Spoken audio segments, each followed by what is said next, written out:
Hey everyone, I am back with another exciting tutorial video. This will be about complete push notification guide. We'll be building both front-end and back-end, which I am more excited about.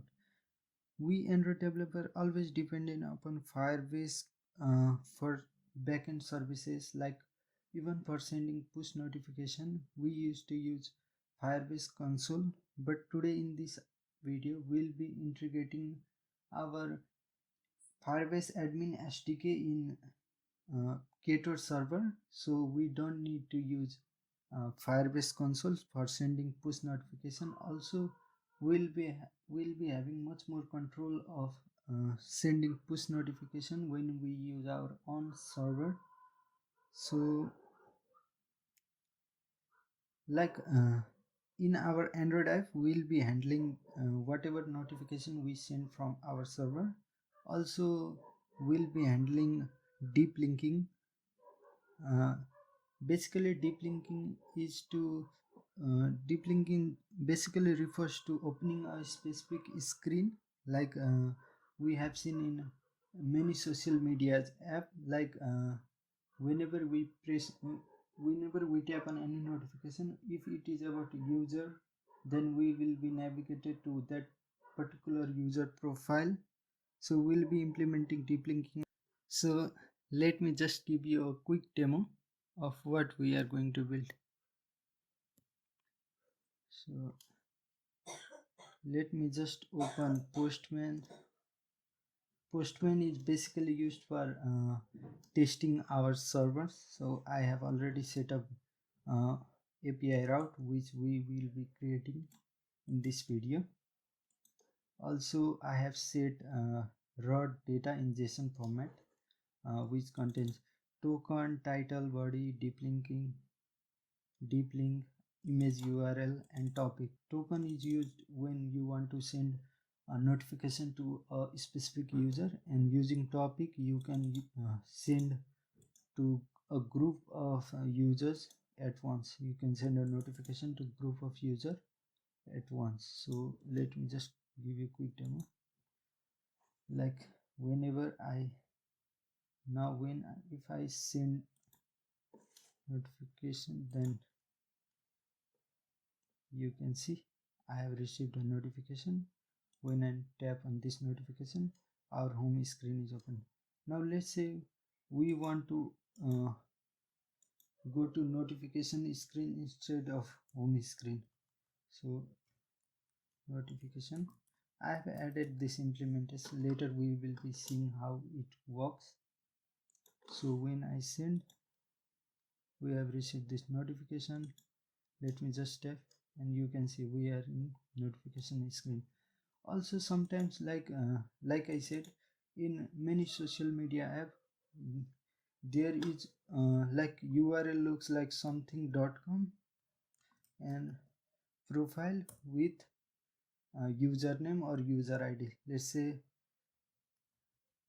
now what happens is whenever I hit on this deep link, what will happen is it will go to profile screen and provide this Akash as a username to that screen. Let me just give you a quick demo. Let me just send here, and when we tap, you can see that username is Akash. This is profile name and username is Akash. Also, like also I want to show you that this will work even when app is closed. Let me just close app. It will run on both foreground and background. Let me just send.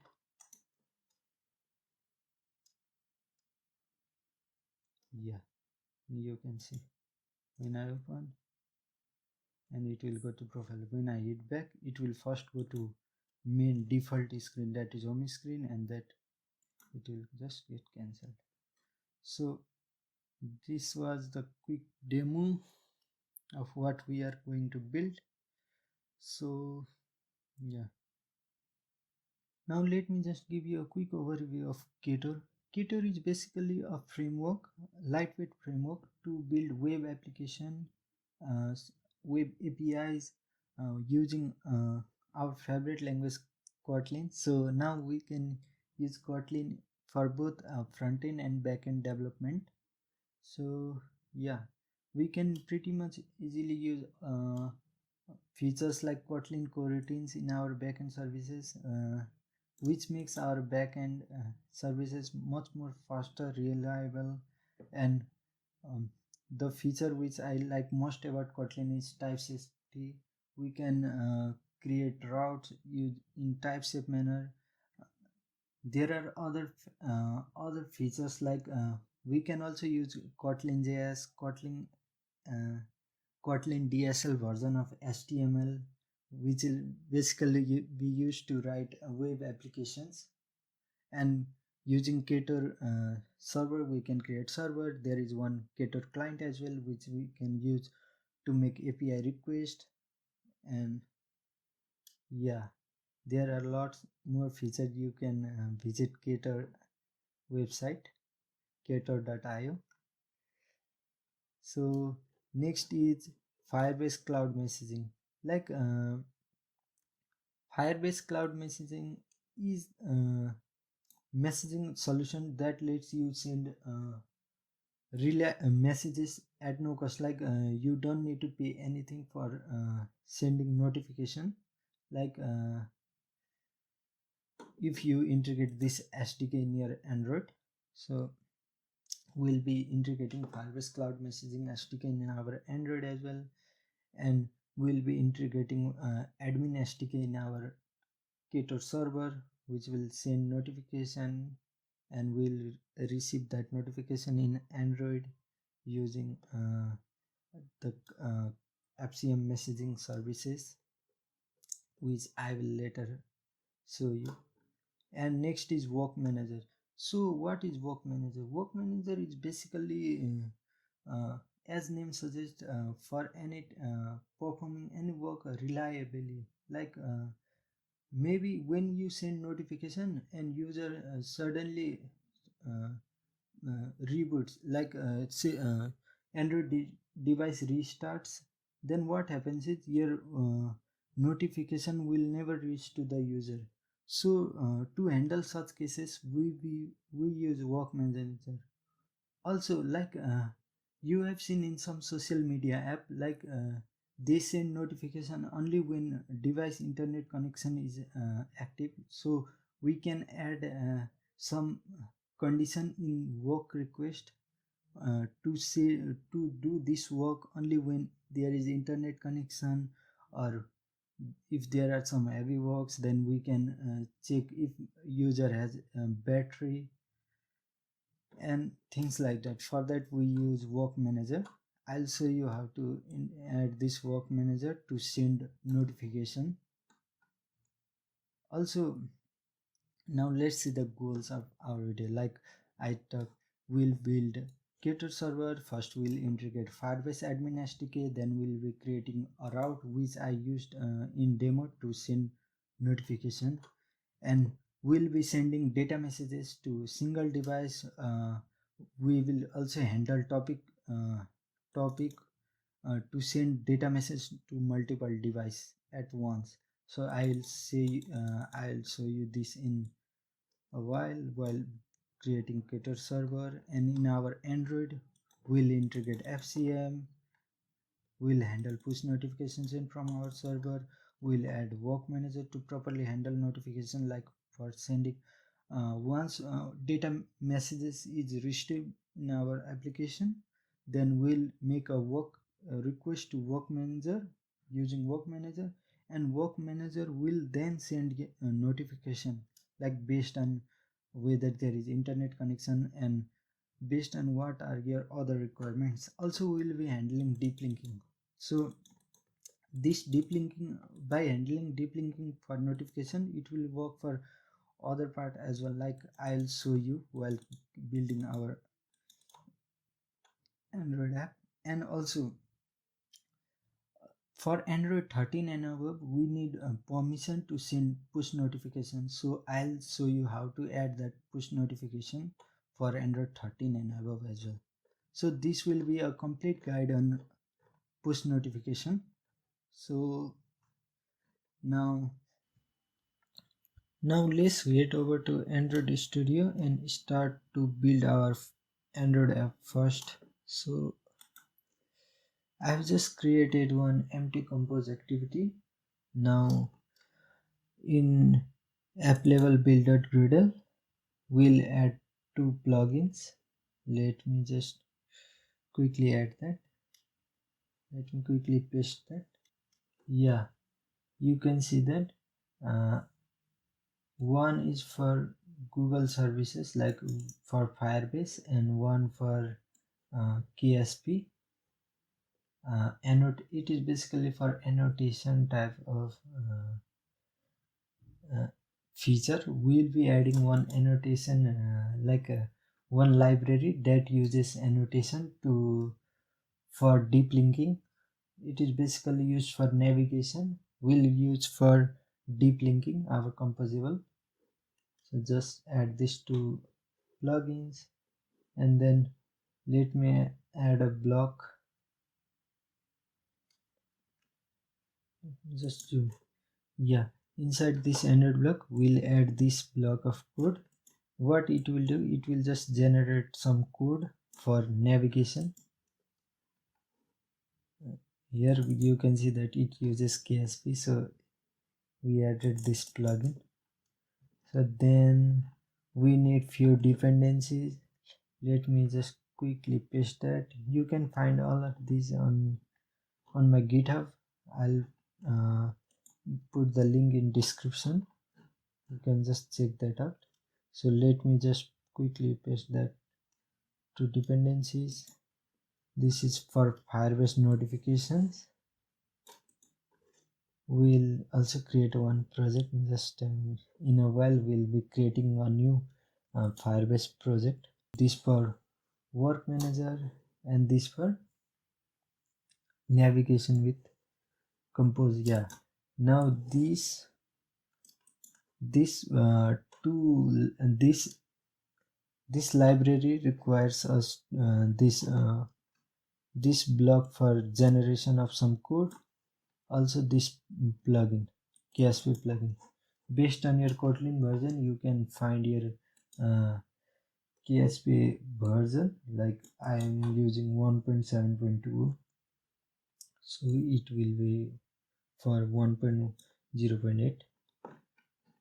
Also, let me show you. I have used Kotlin 1.9.0. It doesn't make any difference, but yeah, you can use the latest one. You can also update these libraries with these dependencies. Also in our build.gradle, I have used Kotlin 1.7.2. Also make sure that your I like to use the latest version of stable compose version, so it is 1.3.2. Like when based on when you are watching, makes it, you can use your latest version of compose.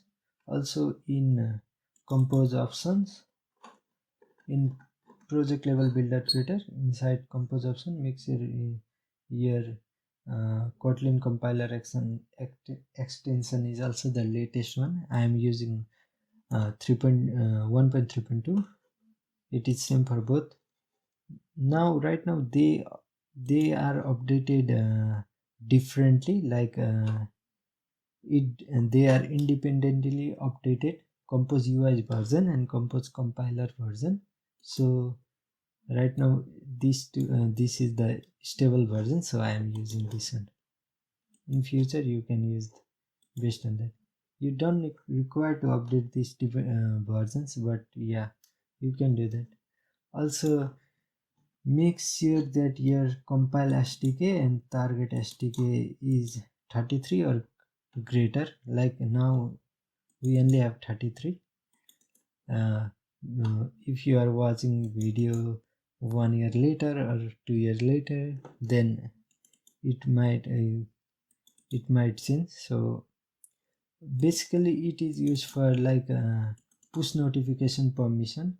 If you want to add handling for push notification permission, make sure that your compile SDK and target SDK is greater than 33, greater than or equal to 33. So also for fire we need one more dependency over here, one class path for Firebase. So let me quickly paste it over here. Dependency, it is used for Firebase only, like for sending notification we are using Firebase, so it will be used for that. So that much for our build.gradle. Now let's just sync our project. Yeah, it is done. Now first and foremost, let's just create our new Firebase project.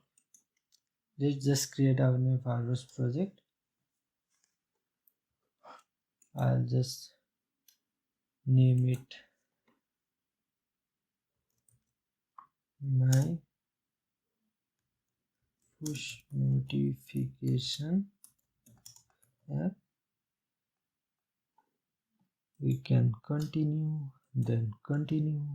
Also, if you haven't signed in in Firebase, just sign up and just go to https console.firebase.google.com.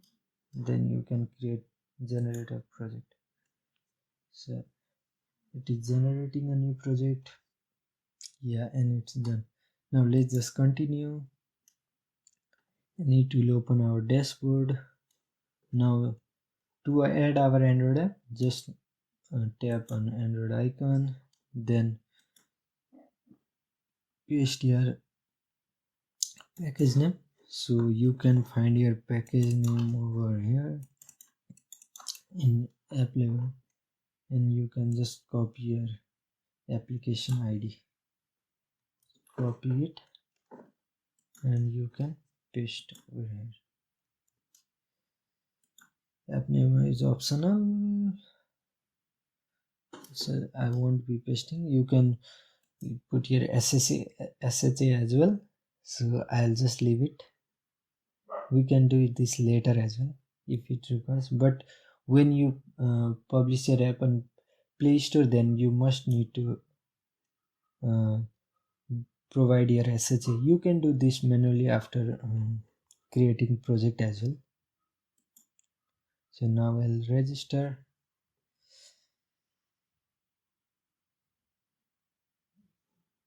Then you can download this Google service JSON. I'll just download it. Yeah, and next we already added this dependencies, and we are using Kotlin. We added this plugin as well. Also we added this, as well as we don't need Firebase analytics. So next, continue to console. So basically now I'll just paste that Google service that we earlier downloaded. Just paste it. Just go to your just tap on Android, go to project view, and then inside app just paste that Google service. Yeah, just paste inside app memory. Okay, add. Yeah, inside app you have added here Google service JSON. So now next step is, like, we have configured our build.gradle, both app and project module. We have set up our project in Firebase. Now next is just add few things in our app manifest file.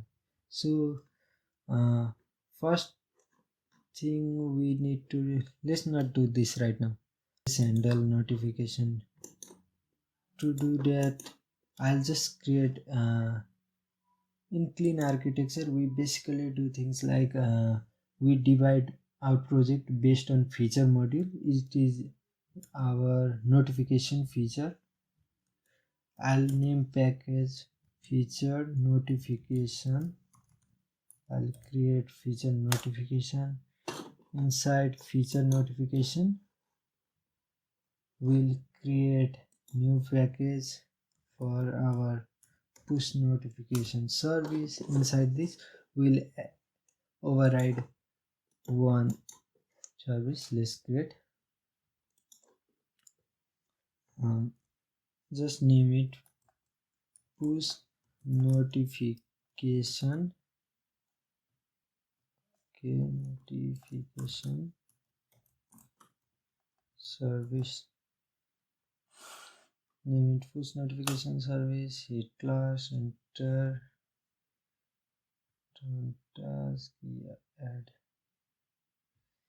So yeah, now we can just inherit from our Firebase messaging service. Firebase messaging service. This there is warning because we need to override on token received on new token. So basically what this means is, what Firebase does is, what Firebase cloud messaging does is, it will send it will assign one token to every devices. So so that token should be sent to your server. Then your server will send notification based on using that token only. It will use that token to for subscribing to a topic, as well as for sending notification from our server. We need this token. So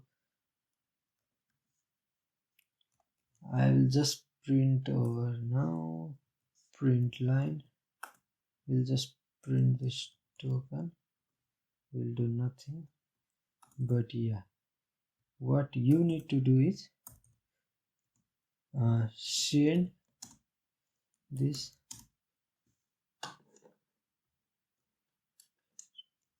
token to server. Here we go. In Realwood project, what I did was, I always get the user token whenever they used to log in or sign up. So whenever they used to create new account, I used to get that token and send to the server, and then server will store that in database, and then it will send notification using that token only. Okay,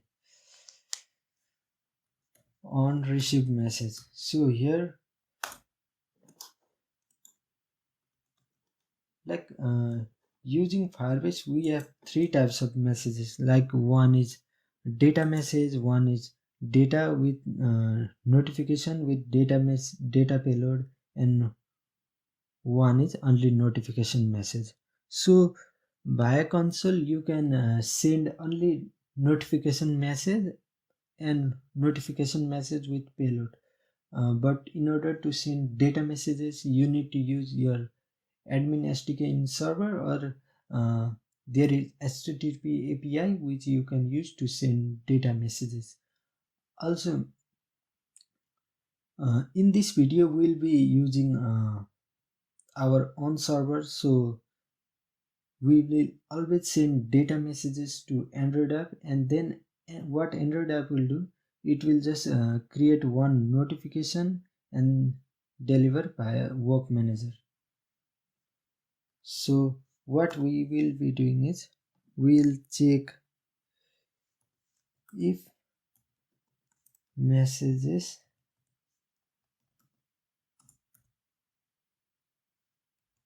data that is not empty. So if it is not empty, then what we'll do, we'll first get title from this message dot data, we'll assign this key same in our server only. We'll use this key title in our servers to send title.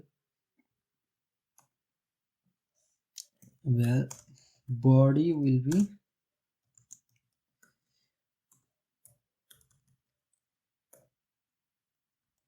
body, and we'll also have deep link. Deep link will be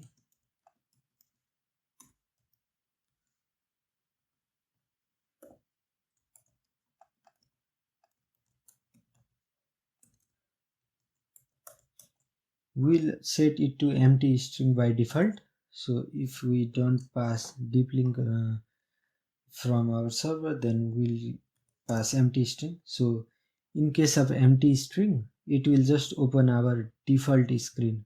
So for this empty screen,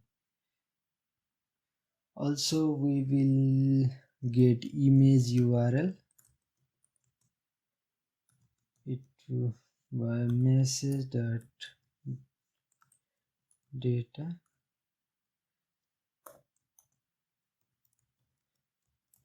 Image URL also will set default to empty string.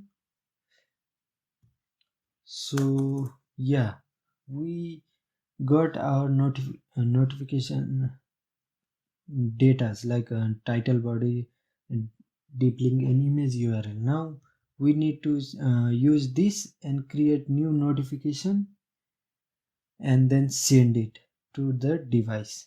So how we are going to do this? It will be basically okay. Now we will create our work manager. So in feature notification, just create new package work.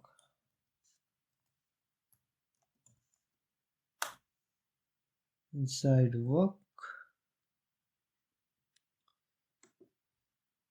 we can create new Kotlin class file. It will be a class, name it anything. Notification worker.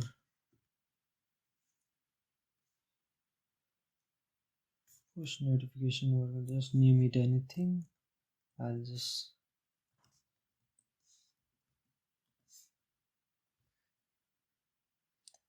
so enter it is. Let me just increase font. Yeah. So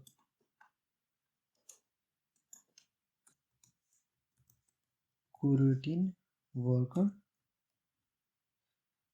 we'll need to pass get context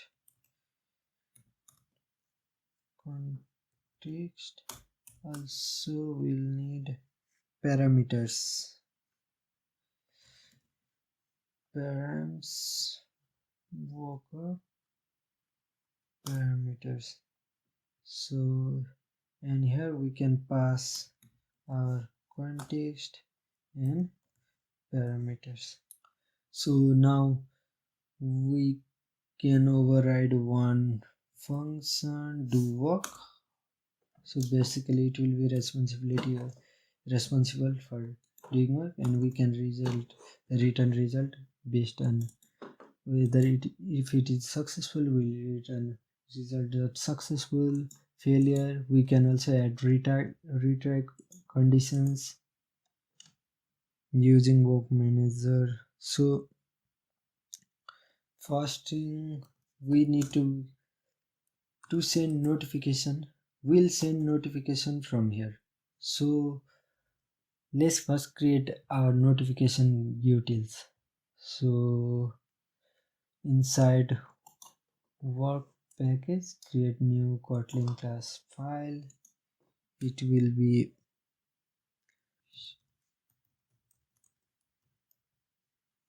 basically be notification util. it will be file. We can add two functions. We will add function to send notification. Function send notification. Let me just increase font a bit.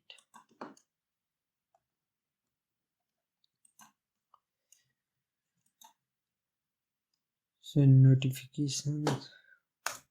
We need title. It will be a string. We need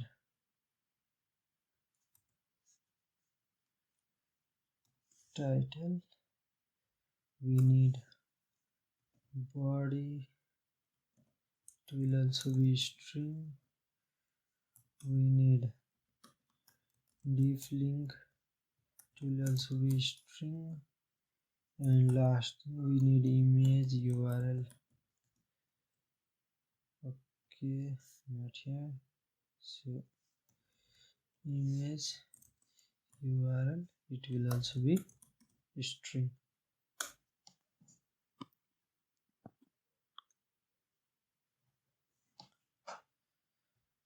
So we need this for as a parameters. Now let's expand body of function. So yeah, basically we first need instance of notification manager. Notification manager, we can get that via we need a context for getting notification manager. We can request for notification manager context.get system service, and it will be context dot notification service as notification manager. So just add notification manager. We get instance of notification manager via context and casting it as a notification manager. So now next thing is we need to convert this image URL. Okay, not let's first build our notification. We can build our notification by let's create our notification builder. Notification builder will be notification builder. It will be notification compat builder.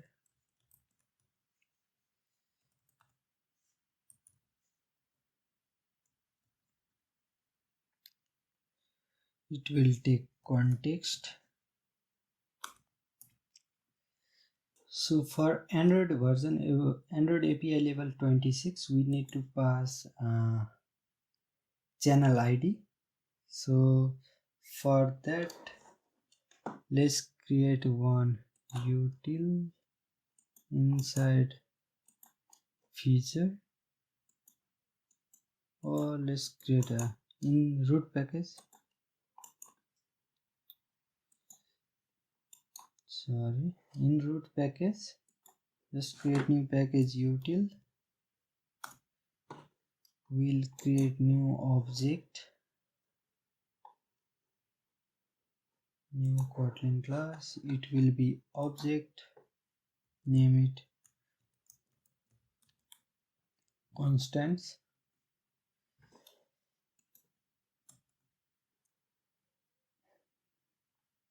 Just add one thing we need is const val.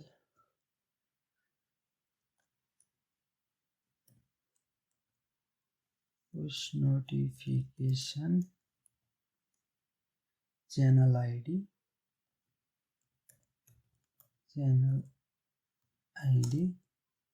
you can give it name I'll just name it my channel ID.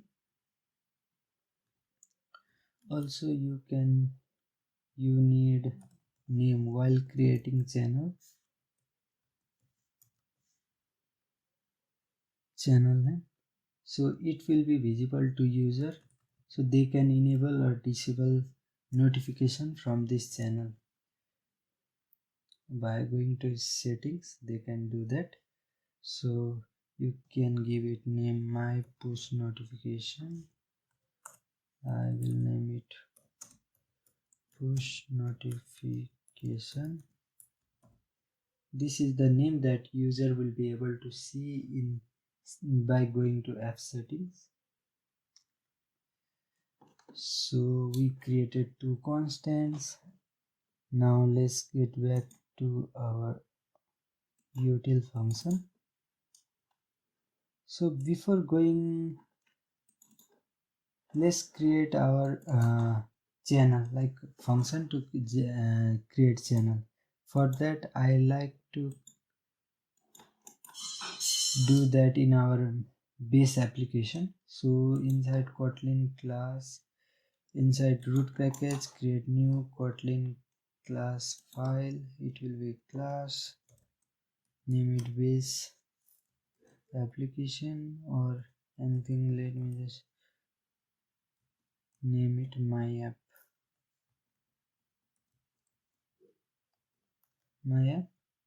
and it will be class.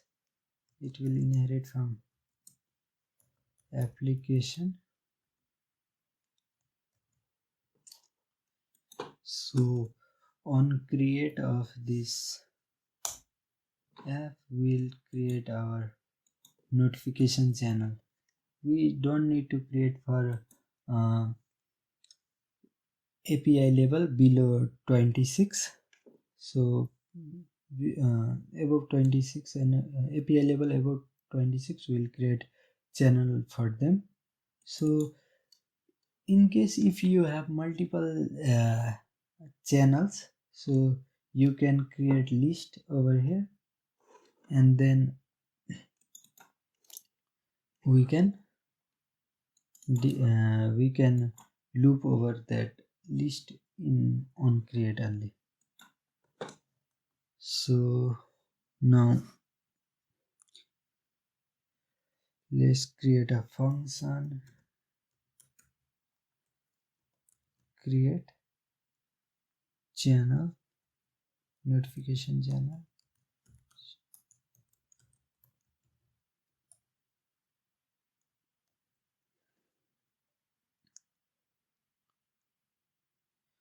We need private this function. We don't need anywhere, we are not using this function anywhere except on this class, so we can make it private. Also now for creating channel, let's create channel equals notification channel notification channel. It will take three parameters. So one is id, which we have in our constant. Just call constant dot channel id, and we need channel name, constant dot channel name, and we can pass importance as notification manager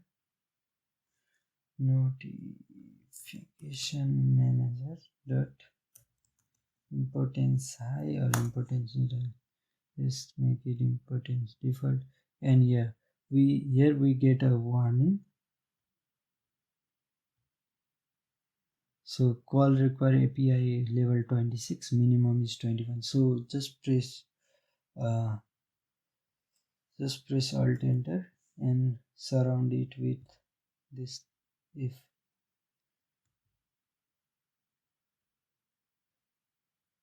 we will perform this, let's just surround it outside, just cut it from here, paste over here, and we don't need to specify else. Yeah, if API level is greater than 26, then only we'll create channel. So we can add other function as well to this channel, like we can apply, just press apply. Now we can do enable light.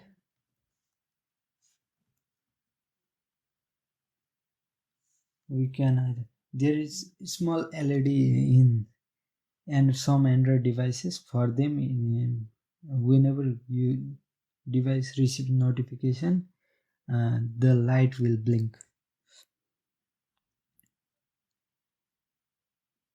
Also, now what next? We need notification manager over here, notification manager as a parameter, notification manager,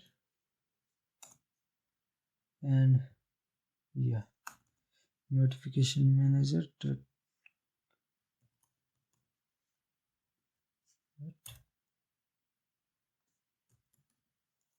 create notification channel.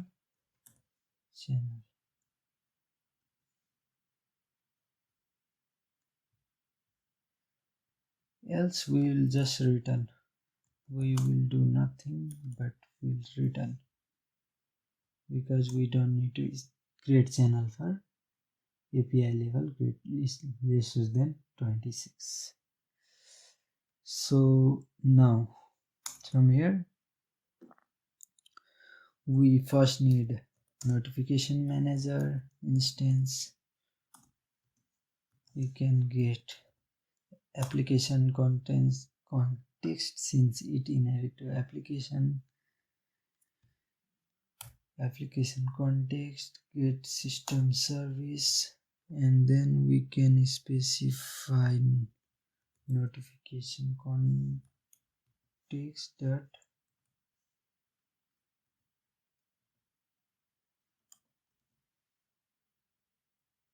notification service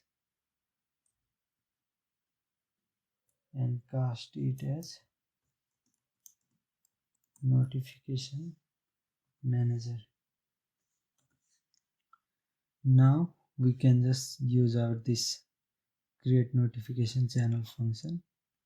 So just call create notification channel and then pass our notification manager. So yeah, that was for our base application. So in this we have named it my app. We need to register this in manifest as well. For that, just go to manifest and then add name attribute my app. Yeah, that was for base application. Now let's just get back to our util function. So yeah, now we can pass our channel ID over here. So constants dot channel ID. So yeah, now we passed our channel ID over here. Now let's just add other parameter, set small icon. I think we don't have bell icon, or can we access that? Just do this. Let's create our new one drawable. So inside resource drawable, just create new vector asset. Yeah, and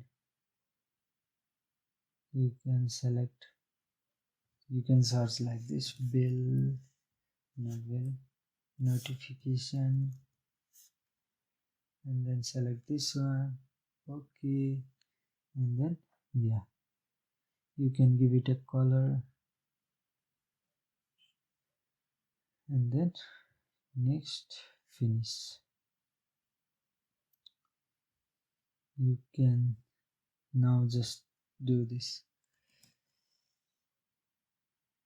R dot driver dot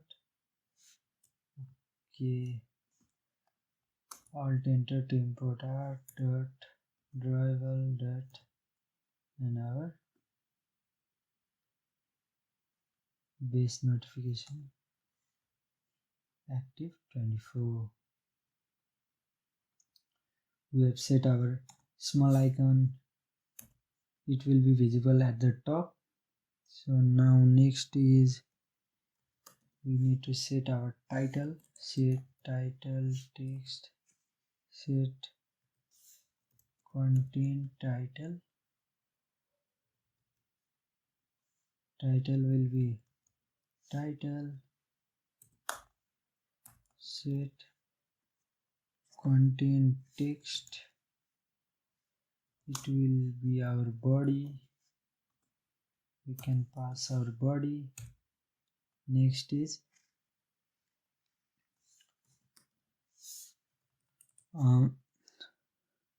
we can set priority, priority will be, you can set any, I will be setting it high.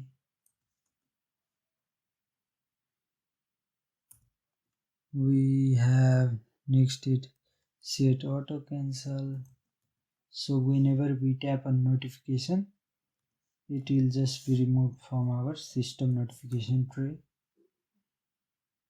Then we can set visibility, so when our device is locked, in locked screen, you cannot see. When you set visibility private, it will just hide the content of notification. So yeah, so what it says, so we can just set, let's set it default. So what does this mean?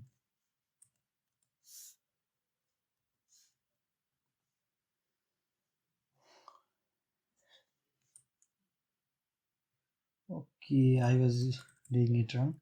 Instead of notification manager, we use notification compact, then priority high. Yeah.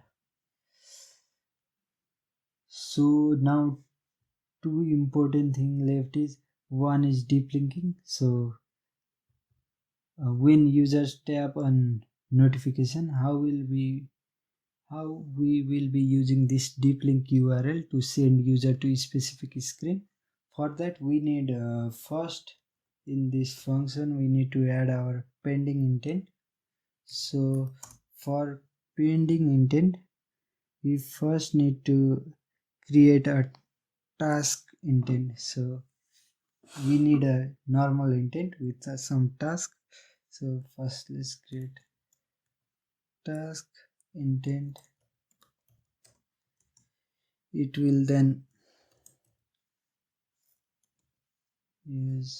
be our simple intent where we'll specify action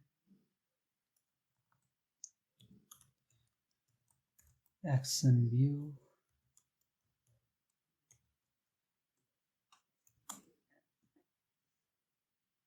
we'll pass our deep link, but it need to change to URI, so we can convert deep link URL string to URI. And we need context, and then last parameter is our main activity. So on which activity? we want user to go, so it will be our default main activity. So now we will use this task intent in our pending intent. Well, pending intent. So in our pending intent we can declare a task. It will be task stack builder create. It will be take context, so let's pass context, and then we can add run block. So inside this we'll just add next tag intent with parent stack. So by doing this, after when we send to profile screen, so when user press back, it will take them to home screen, which will be our default screen. So default is home, so it will take home. So in whatever your default screen will be, it will just navigate user to that, and then only it will just close app.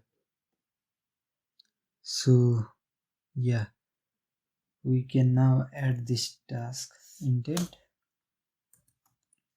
So now let's just add some flag, get pending intent, request code, just let's pass 1, flag update current,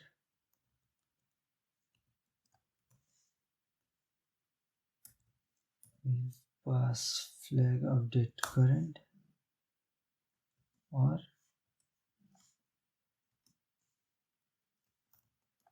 pending intent flag immutable. So there is a warning, just alt enter and surround it with if. So for else case we'll just get pending intent of 1 flag update current. We'll just use flag update current, pending intent dot flag update current. So yeah, so basically what we did is we created a task intent and then provided to task builder stack. So whenever user taps, it will take them to a specific composer. There are more setup we require for implementation of deep linking, but from notification perspective we are done. So now what we can do is we can just pass set pending intent. So it is like we need to contain set content intent. Yeah, and you can see it takes pending intent, so we can pass our pending intent. And yeah, now one thing is we need to pass our URL. So for like if you say dot set big set large icon, then you can see it requires bitmap, but we just have string URL, so we need to convert this. We need to get bitmap out of this URL. By loading this URL, we need to get bitmap out of it. So for that we'll create a function. It okay, yes, yeah, just below this function we'll create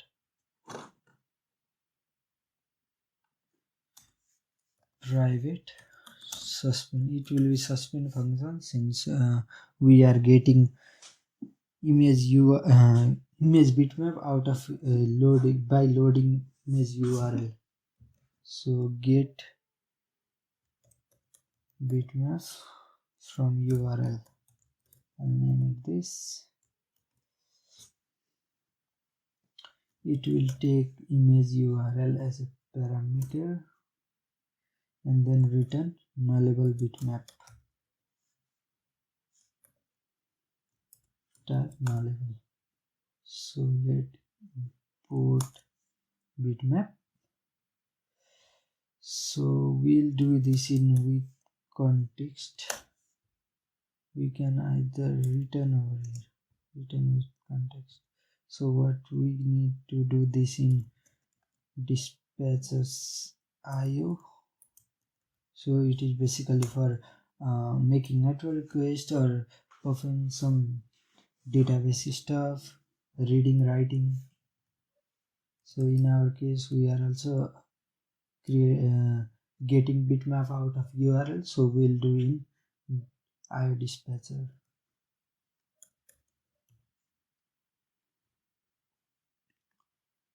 So after let's expand it, side lambda we can add try catch block, exception. If exception occurs, then we'll just return null.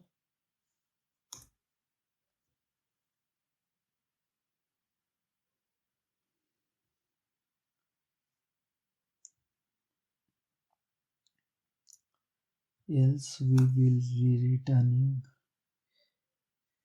we will just create URL instance, URL object.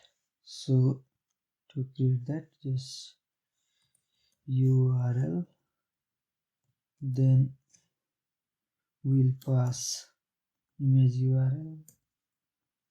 Now you can use bitmap factory dot decode stream and then pass URL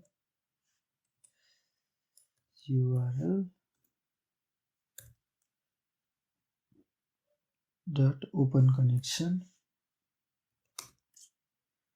and then dot get input stream. So now if you check type of this, then it is bitmap. You can see it is a bitmap. So this, if it is successful, it will just return this bitmap, and else it will return null. So now what we can do is we can say image bitmap equals, so even if it is an empty string, then it will return, then it will go to here, go here, and then it will return null. So we need to handle that. So what we can do, get image URL from bitmap and then pass our image URL, and then now you can see it types it is a nullable bitmap.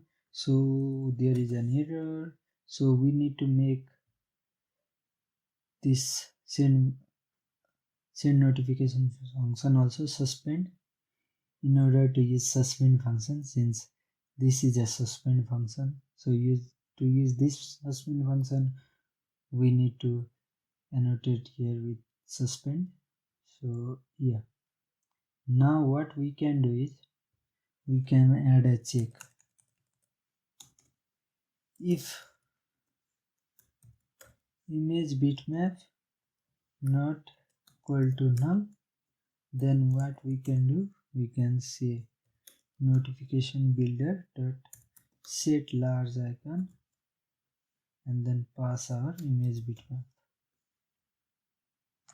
And yeah, we are set of this. Yeah, so now next step is to just send notification.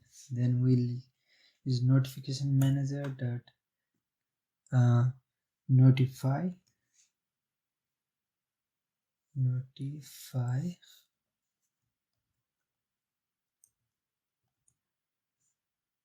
okay, notification manager dot notify, yeah, and then pass our random, we can pass any random id, we can do random Kotlin function dot next int for id. We need this id to either update this same notification, but we don't have any such use cases, so we'll just set it to random integer, and then notification builder dot build. So yeah, we have successfully created function to our send notification. We have handled deep linking for our notification, but in our composable screens, and there are still some tasks in our composable screens, and for manifest to make deep linking properly work, so we'll do that later. Yeah, we are done with this utility function. Now we can just go back to our push notification worker, and then now we need title. Now here what we can do is we can just say send notification, but we need title, body, deep link, image URL, and context. We can get context as application context from worker, but yeah, rest of the things we need to get. So we will be getting that from our notification service. So this is how you trigger work manager from your service. For other use cases as well, you can create a service and then do some work using work manager. So now basically we need to send this for data to our work manager. So how can we do that? We can simply um, intend for sending data from one intent from one activity to another, we used intent. So basically we will use worker data to send data to work manager. So for doing that we can say well worker data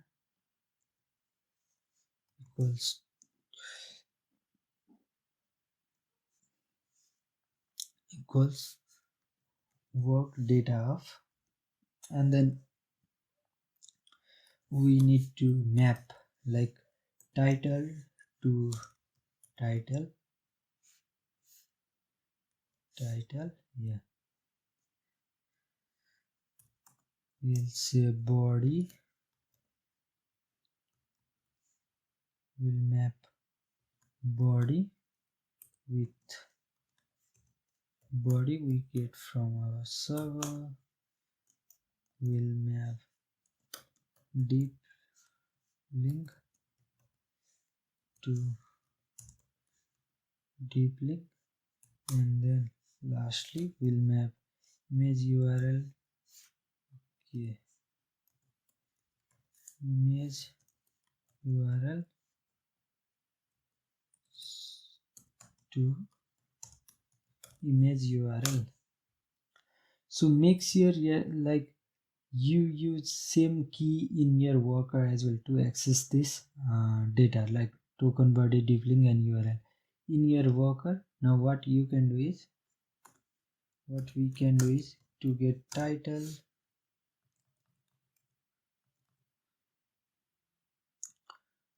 so well title will be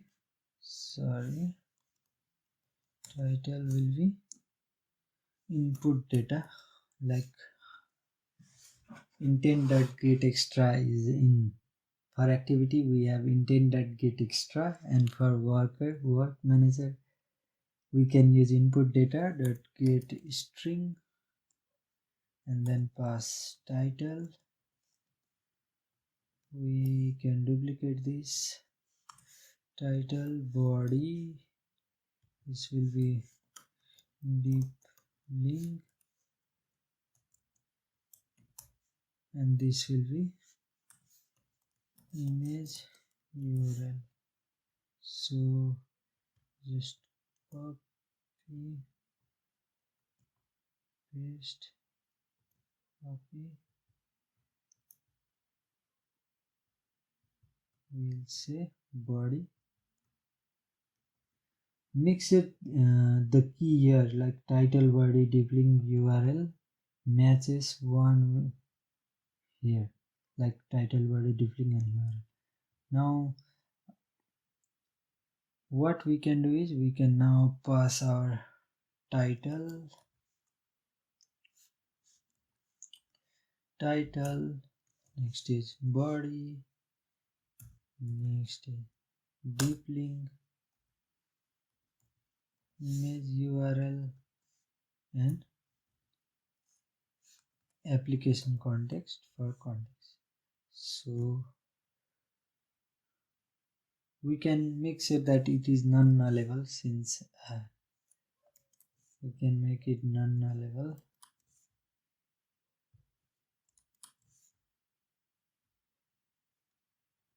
Let's just add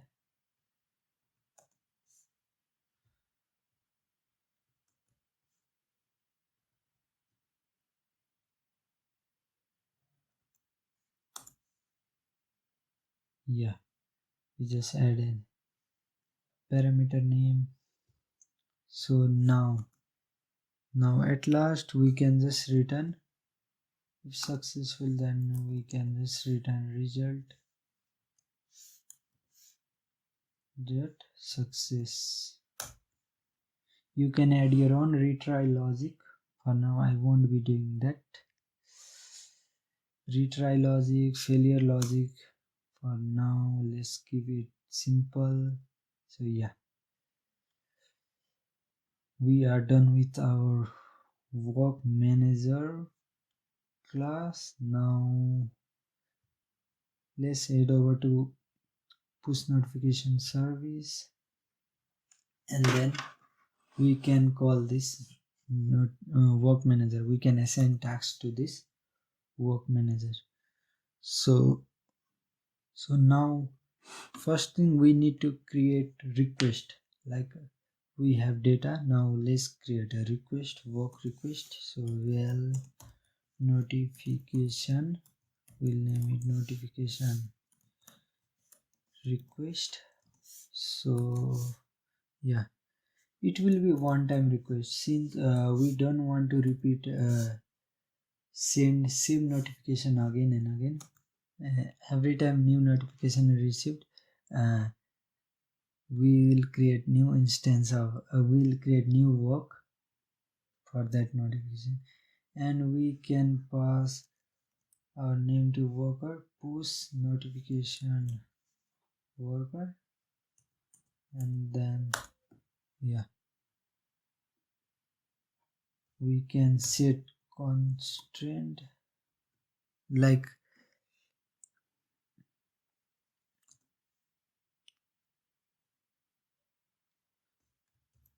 we can add constraints dot builder dot set required network type.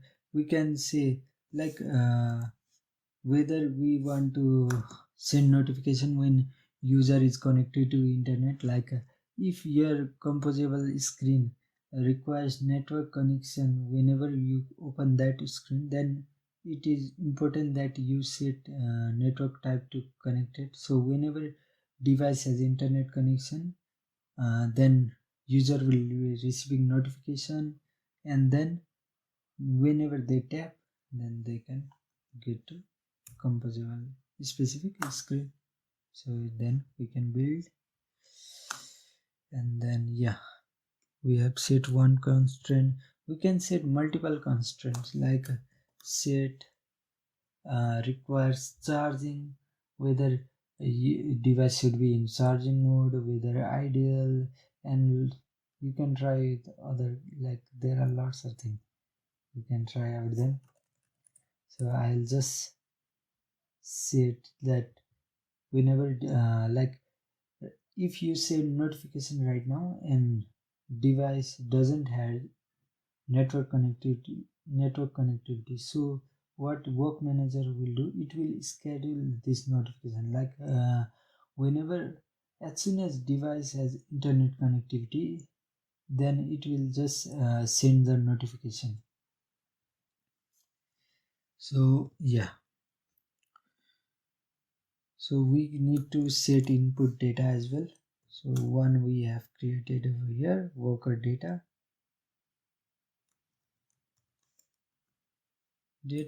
and then we can just build. Yeah,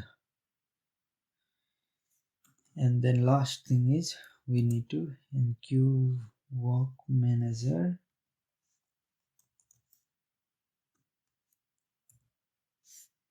get instance. We can use application context and then enqueue our network and notification request. So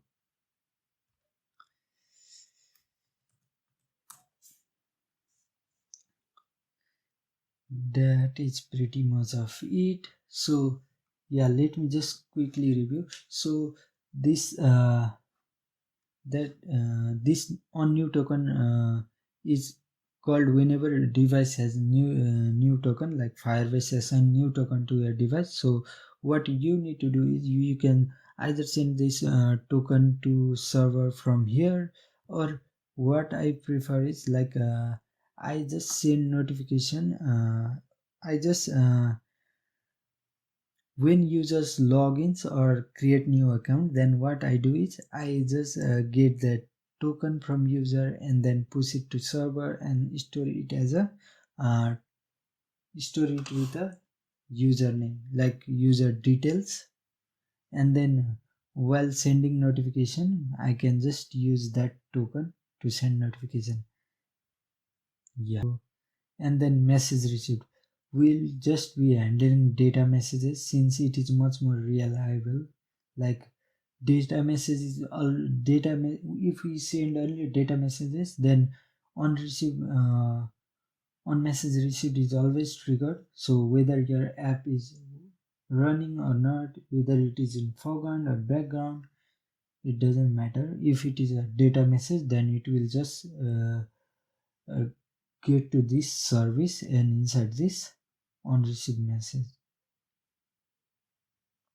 So we are getting title, body, tippling and URL. We will be using this key in our server later. In this video I'll be using the same key. And what we did is we create a work data, like to send to make work request we just need to create work data. So like we will be creating notification from our work manager. So we need to pass title, body, deep link and image URL to our work manager instance, not to instance but yeah, work request to our work manager. So and then we just do notification request, make it one time request, we added some constraint and then build, then enqueue. Even if device reboots, then what this work manager does is it create a database in your app, then uh, checks if there is any pending works, then it just does that work. So it is work in background, it is working something like this. So it is much more reliable. So yeah, we are done with push notification service. So let's just go to our manifest and register our service. So just paste this. So our path to our service, then exported is false and action is messaging event. Uh, this is required since we are using Firebase admin SDK from our server to send our notification. So for every messaging event, it will be this service is triggered. Yeah, that was for our service. So next is let's handle deep link. So for deep linking, we need some intent filters. Like you have observed in some app, like whenever you tap on any video, then there is a launcher to open in any video player app. So basically, what they are doing is they are just accepting. If type is this, then you can launch our this activity. So they have just set up some intent filter in their activity for handling that video URI. So similarly, you can also see some uh, most probably most of the app has implemented deep linking, like you have observed in some social media app. Like what you observe is whenever you tap on any user profile, then it will not open on their browser, rather it will be opening in their um, app. And if it is if app is installed, then it will be opening in their app. So for that, what we can do is I'll just paste it over here. So yeah, I've just pasted this. So inside our activity, like in our main activity, we have just set this intent filter. So what this intent filter will do, whenever the link is beginning with scheme is basically like if whatever is before your domain, like if link is http www.example.com. If it is something like this followed by anything, like anything, then what Android system will do, whenever users tap on that link, then it will show a launcher. And if it is a notification, then it will directly open that specific screen. And if it is not notification, like if you are tapping on any link, I'll show you how it works. I'll show you later. I'll give you a demo. So when users tap on that link, then it will open our app. So you can set your domain anything, like I have just set it to www.example.com. So you can do anything. And also I have used two scheme. You can also use your own custom scheme. Like let's say you want to use anything like WC, then what URL will something look like WC colon slash slash www.example.com slash any path, then it will be opening our app. So by adding this intent filter, we say Android system that we can handle such type of link. So it will, if it users tap on that link, then it will open in our default Android app. It will launch our this main activity. So yeah,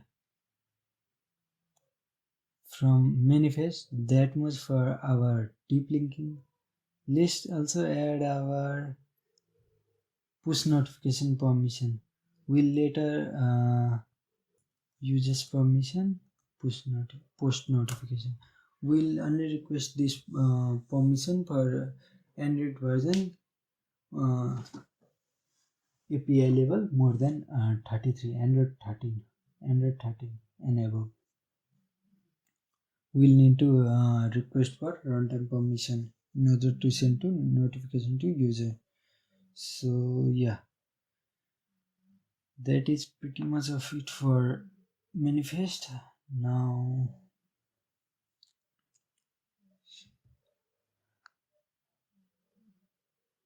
let's now what is remaining. Yeah, we need to create few screens. So let's say this is your feature notification.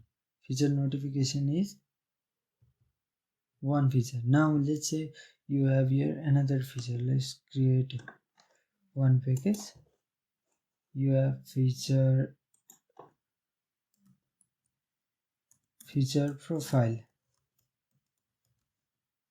and inside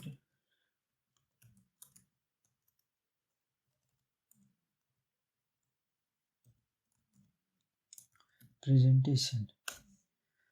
So in clean architecture, we divide our root package into multiple features. Like for notification, we added everything over here. For profile related logic, we'll add everything in here. So right now we just need one screen to demonstrate deep link. So I'll just create a feature profile, and inside presentation I'll just create one Kotlin file, name it profile screen.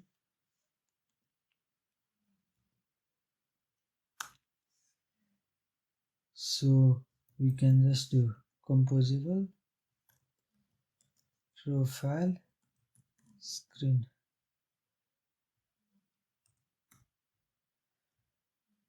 So what we can do, we can just create a box with modifier of modifier from compose UI. Let me just increase font.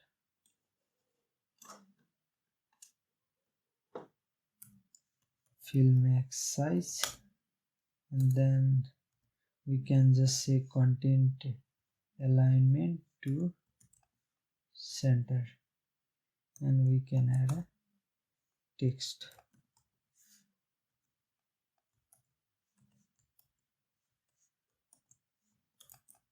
This is profile screen, and let's say we get username, which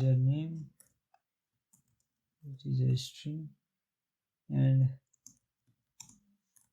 username is username. So yeah, so in profile screen we have this username. So now how can we handle uh, deep linking for this? So basically what we can do is, first we need to annotate it with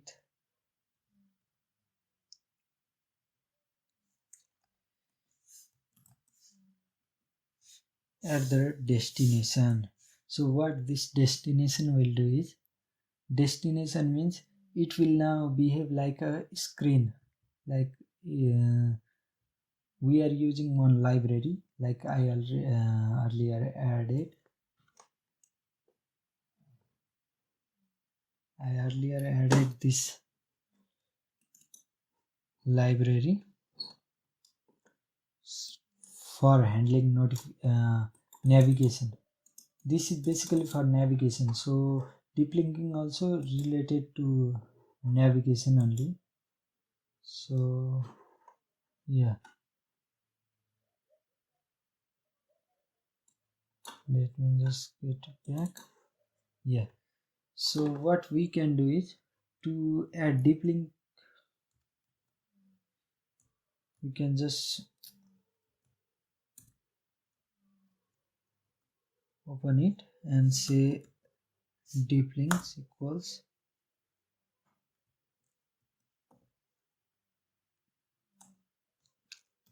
and pass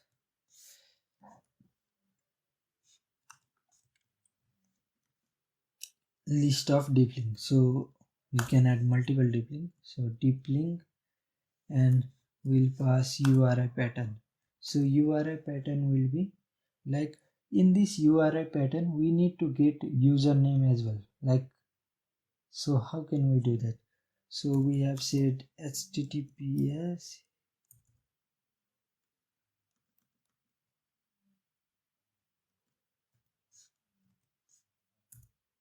dot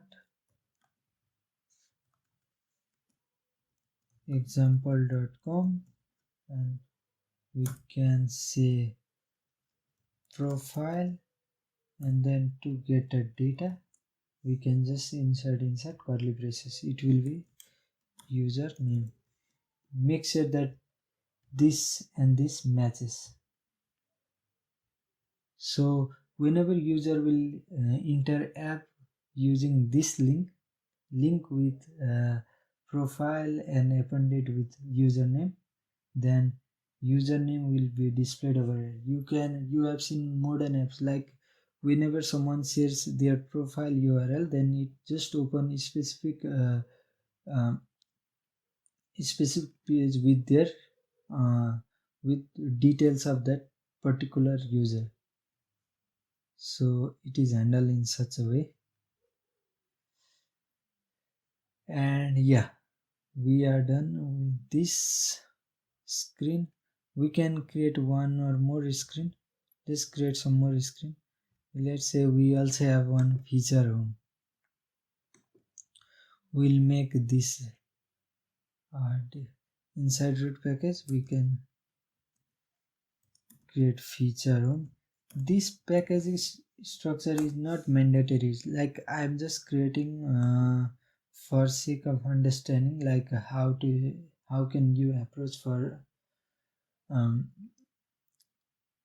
approach in bigger project. Like, it will make your app more scalable, since you are dividing every section based on the features. Like, you are not using only one data domain and presentation layer. Instead, what uh, you are doing in chunks of features and dividing that features in data domain and presentation. That is much more scalable. So inside home we create presentation. We can just copy from here. We can say it home screen,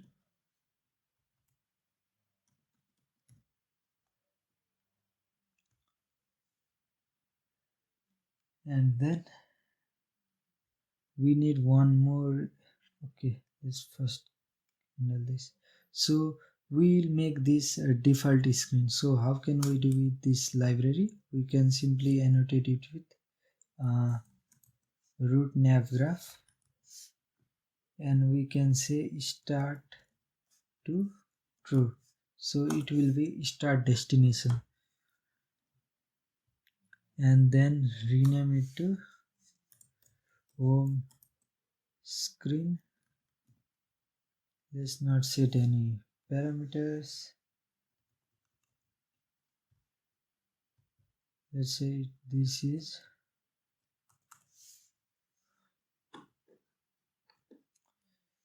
is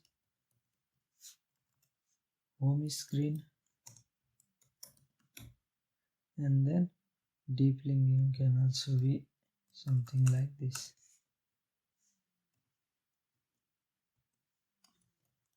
Home. So yeah, now we can create one more last screen, notification screen.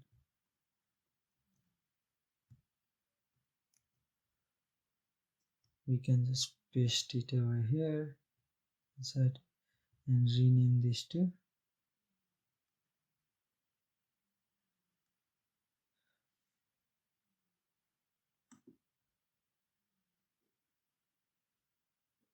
rename this as notification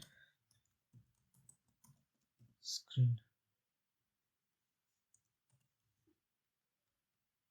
and then just refactor.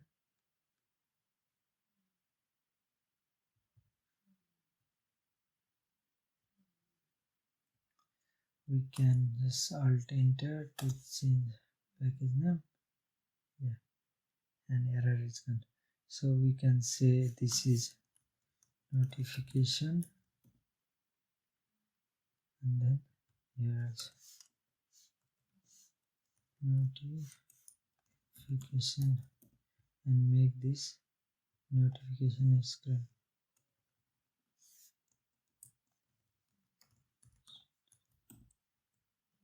Yeah, so yeah, that much for this.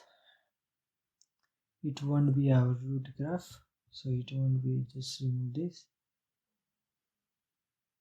Yeah, we can add multiple deep links, like if you have other schemes like WC or something, then you can add something like this,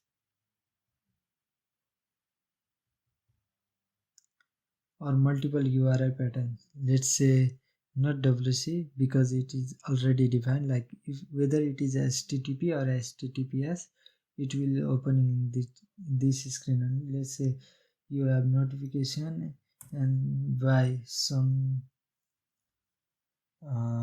saying like post or something, then it will be open this screen only. For now I won't remove that, I will remove that. You can do something like that as well.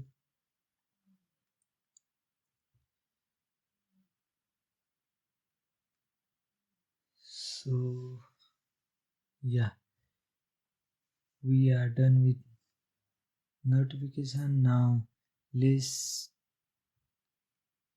handle something like, first thing, I've just removed the default composables created in main activity.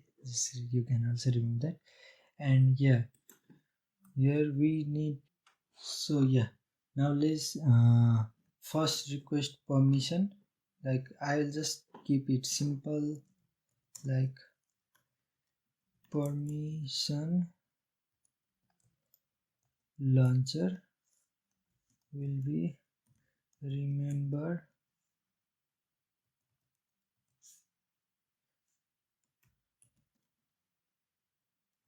launcher activity for result. Contract will be contracts that just import this, and then request permission, and on result if it is accepted or not, you can perform some task over here. So using side effect,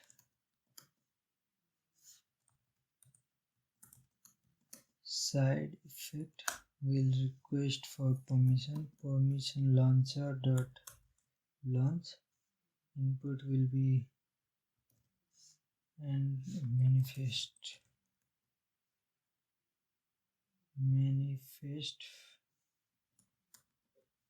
from one with Android, manifest dot permission dot post notification.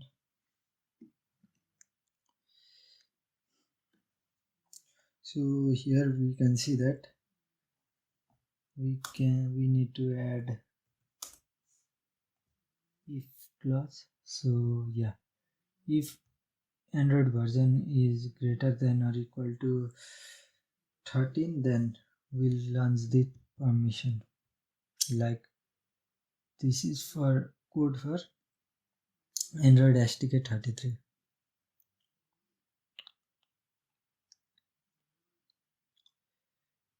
Now yeah, we need to define navigation host. Like since we have used that library, makes it easier for us to perform navigation. It is pretty simple. For that, just click on build and rebuild project.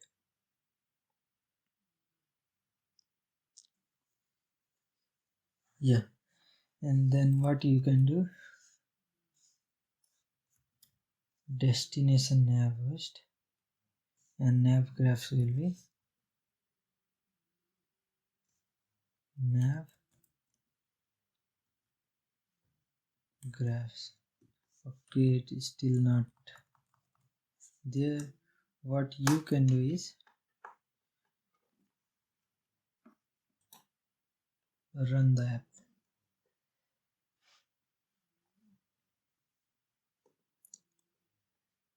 Activity now.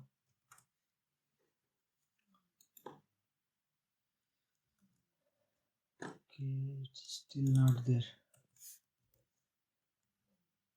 Yeah, now you can see that. Here you can see nav graphs dot root, and you are done with navigation.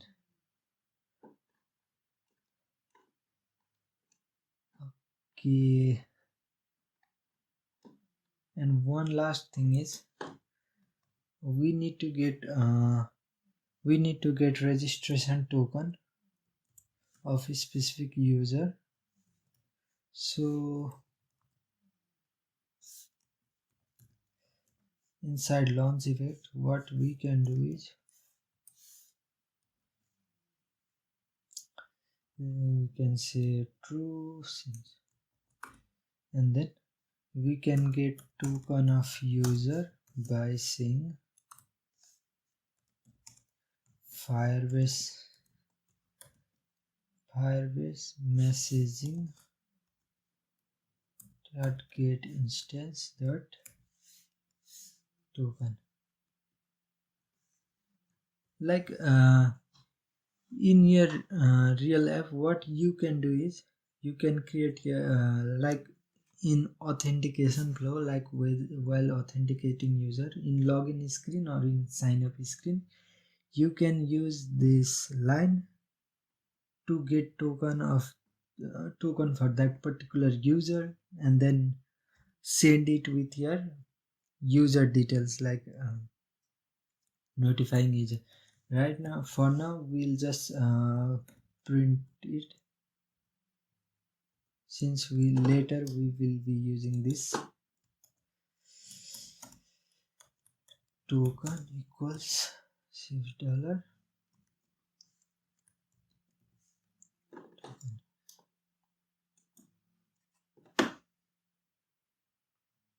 So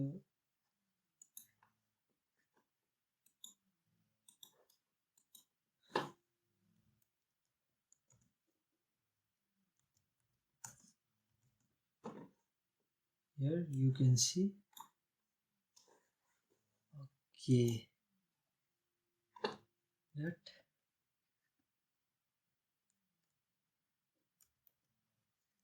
we need to add await, since it is a task, so it will return, else it will return a task. So instead of token, we need to add a wait, so until it completes it will just wait, and then we can see actual token.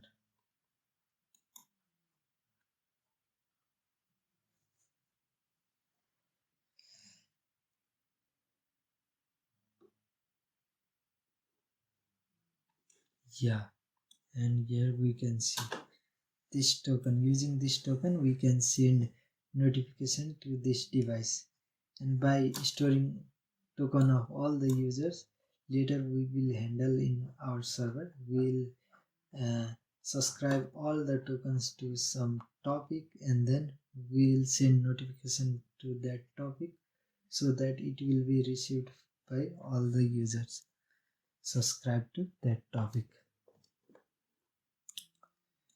So yeah, that was for this.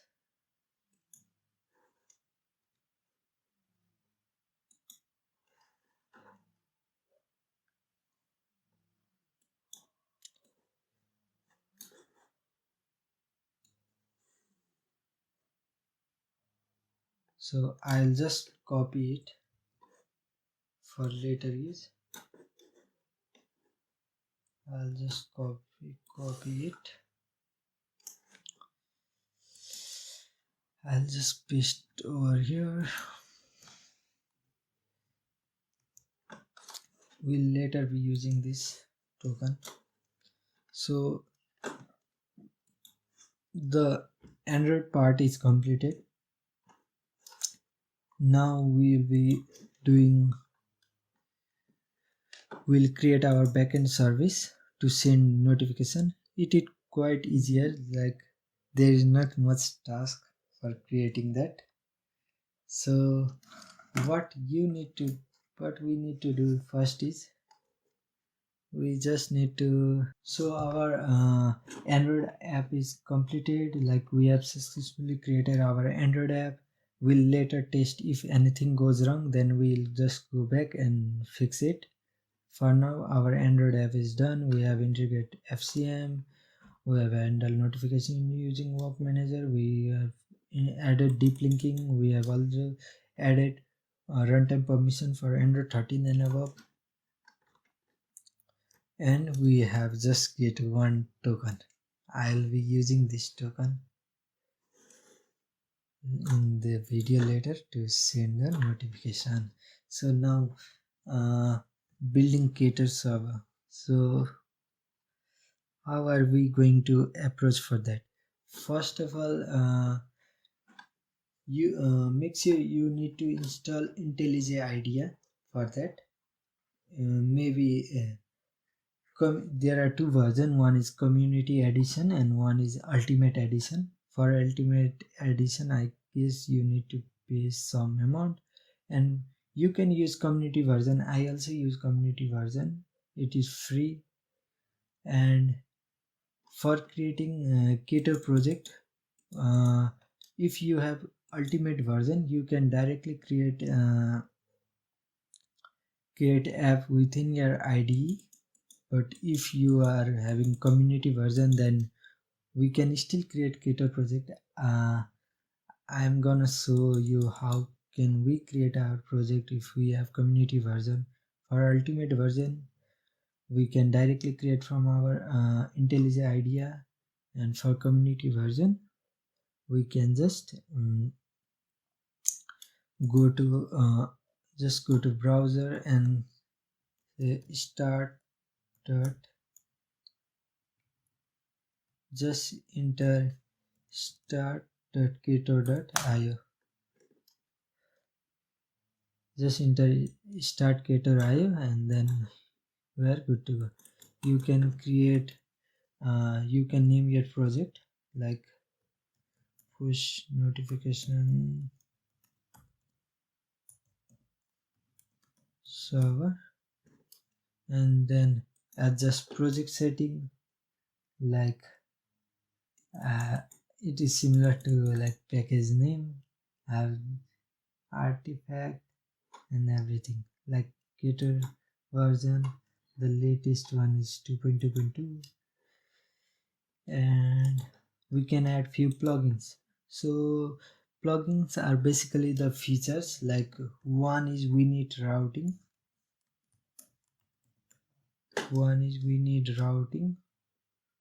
to make routes. Next is Kotlin X serializable, yeah, here to serialize and deserialize response and request. So you can see we have three plugins. If you add Kotlin X serialization, then we need to add this content negotiation as well. It will be added by default, and we have routing. So you can just generate project and it will just start to download, and after downloading you can unzip this project and open in your IntelliJ IDEA. Unzip this project and open in your IntelliJ IDEA, then we are good to go. So I have just opened that project. So Let me just give you a quick glimpse of like our first Ktor server. So how it looks like.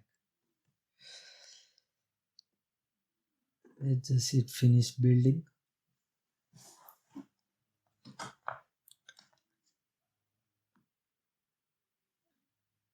Even if you haven't worked with a server, it won't be that difficult. Like I'll go from basic. So let's hit finish updating. Also for adding admin SDK we need few one JSON file for in our server as well, not Google service JSON but service account. So we can use admin SDK in our Ktor server. So just go to same project and uh, beside your project overview you see this settings button. Go to project setting and tap on service accounts, Firebase admin SDK, and then you can generate a private key. Just generate this private key and we need to paste it over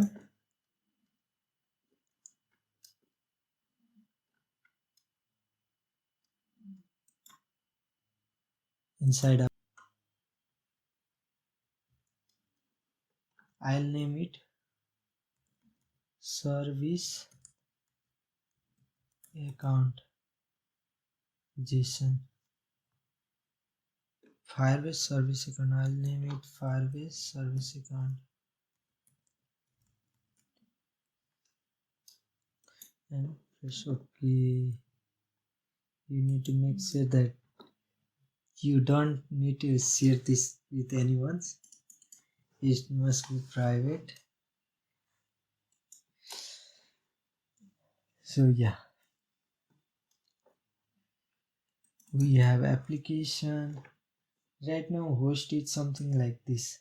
So let's say if there is any, you create any site and you want to access, if you create any API or any website using Ktor, then you cannot access this with this host. You cannot access it in your any other devices like your mobile phone. For that what you can do is, if you are on Linux, then you can just do ifconfig, and based on your system you can find like you can find that find command. Like for window it might be ipconfig, and then you can get your API IP. Just copy it, just copy your IP and then you can add it over here. For push notification it doesn't matter, you don't need to, you can use localhost as well. But if you use localhost, then in your, if you access this site, or let's say we have one site, that is we have one route that is responding with text hello world. How can we access? Let me just give you. So when you run this server, you can just tap on this green button and you can run. Just taking some time to build, and then you can see that your Ktor application is responding at this. So if you hit this URL in your mobile browser which is connected to same Wi-Fi your like your this system is connected to, then you can access this server. Like you can run this URL on your mobile phone or any other devices across same Wi-Fi make sure you have same Wi-Fi connected over every devices. On every devices you can access this website or any API. So for that, make sure that you add your uh, IP. But for push notification, we don't need to access it on our anywhere else, like so we can just put our local host as well over here. So first thing, inside root package, let's create new package, name it Firebase, hit enter, and we will create one object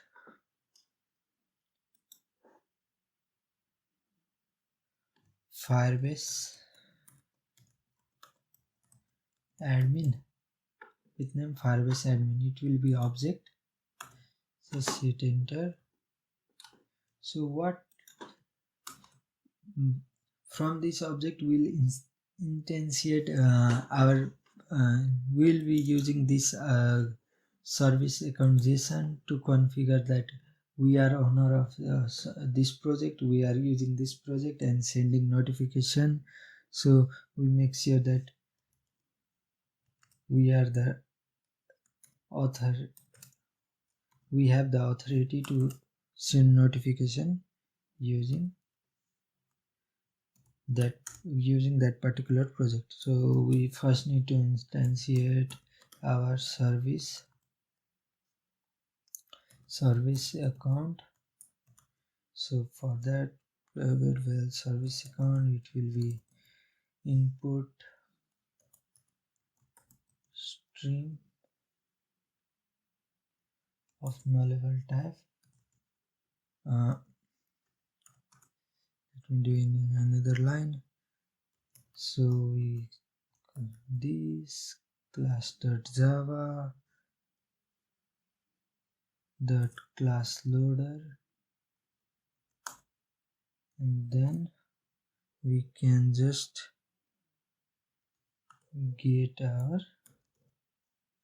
resource as a stream. So we make sure that you paste it inside resource. So we can call this function get resource as a stream, and then we can pass our name, like what is the name. So Firebase service account, that's JSON. So just Firebase, make sure your name matches Firebase service JSON.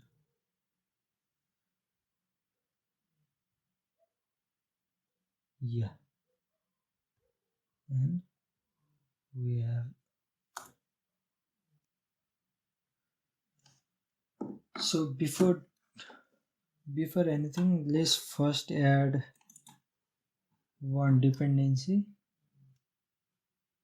for Firebase admin. So it will be implementation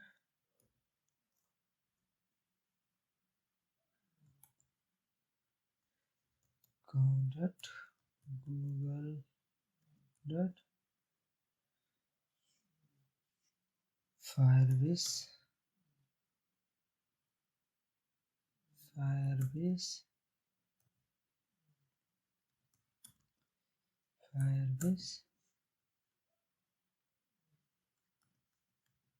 admin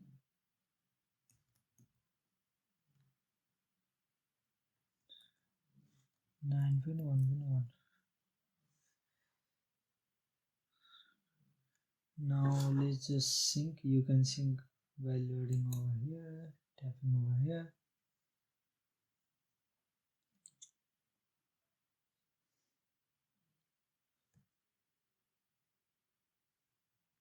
Yeah, Now go back to Firebase admin. We can now add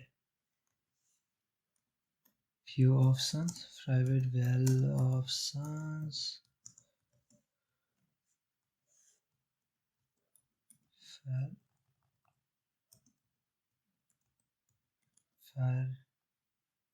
Firebase options, tab dot builder dot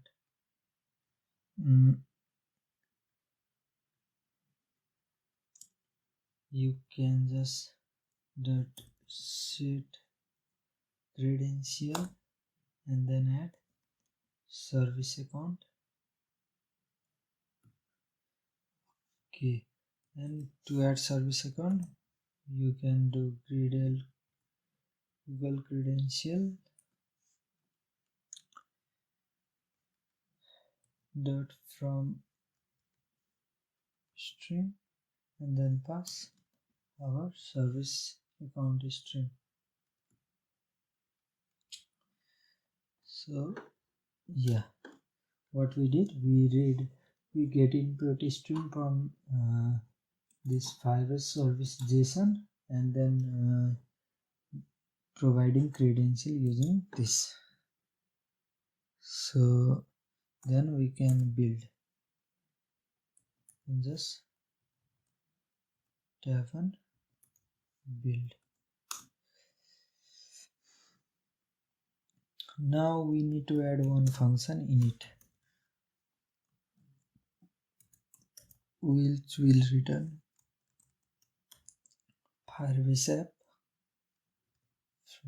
from here, and then what we can do, Firebase app dot initialize app, and we can add options. So we can call this init function from our application. So go to application, and for here we can do Firebase admin dot init.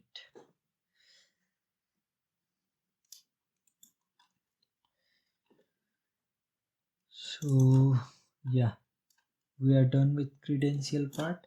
So now let's create another Kotlin class. It will be Kotlin file. We can name it like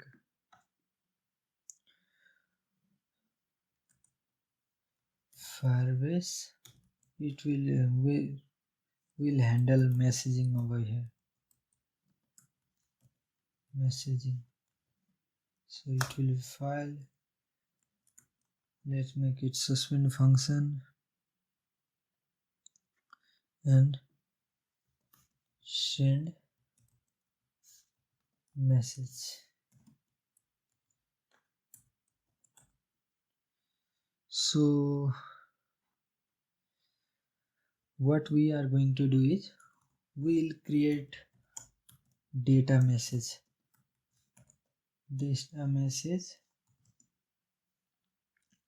like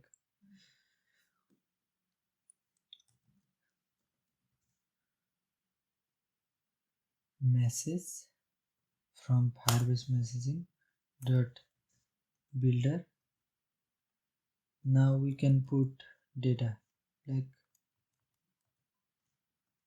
dot put data with key title. So we need title data over here. So how can we get that? So what we are doing is we are exposing a route with send request. Like we can just remove this default get request. We can define our post request. So what we do is path will be send. So yeah, so whenever user taps on whenever user hits for this URL, then this this block will be called. So here we can get our all the data. So for that, like let's create few models. First let's create model, and then inside models we'll have two data class. One is for request and one is for response. New Kotlin class, it will be data class. It will be, let's name it notification detail. Will be data class which will contain value like title of type string,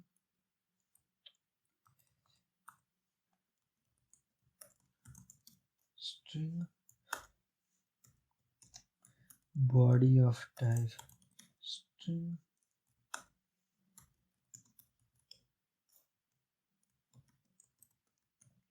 type string,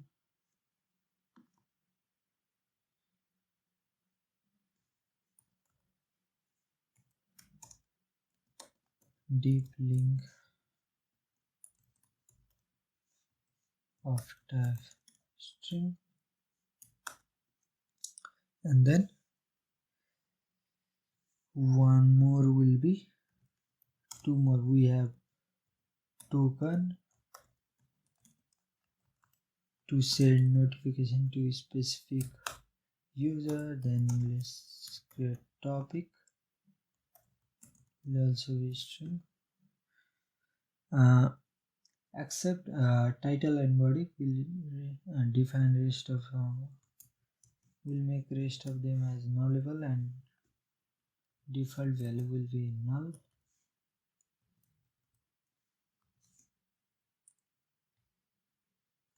It will also be nullable with default value null. So let's copy this much part, control that and paste.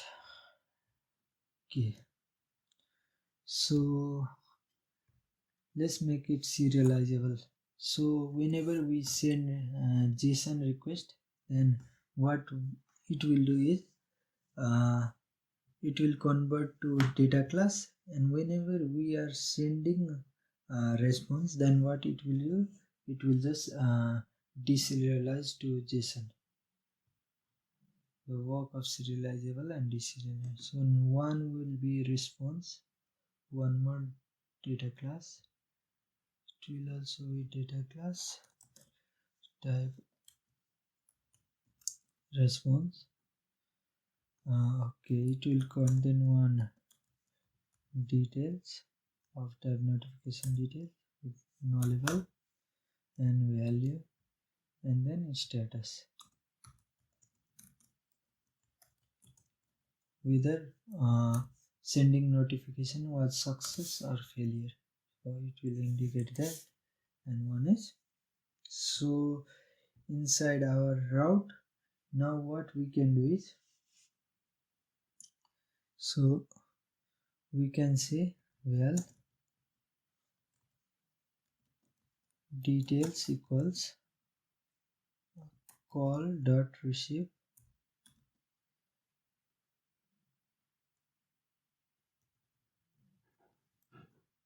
and type, we can set type to notification detail. So now we can receive notification detail as a we can convert JSON to data class. Now what we can do, we can send this detail to our notification messaging. Notification we can get like what are the, here we can get notification detail, type notification detail will return a string. whether status will return a status whether it was successful or unsuccessful. So yeah, now title will be notification detail dot title, and body will be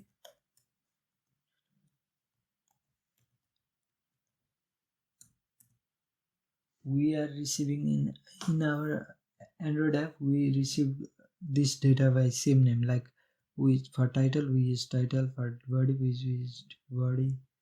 So make sure that these are matches, otherwise you will not be able to get notification. So next is image URL. Since image URL might be nullable, so notification detail dot image URL not equal to null. If it's not equal to null, then what we can do? We can do data message dot put data image URL and notification detail dot image URL. Copy. So next is our deep link. Same goes.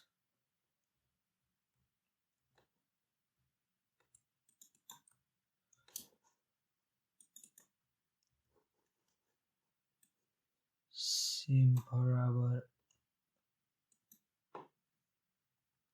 token. So if token is not equal to null, then what we can it is mandatory whether you need to either set a token or a topic. First token, and token will be notification detail dot token,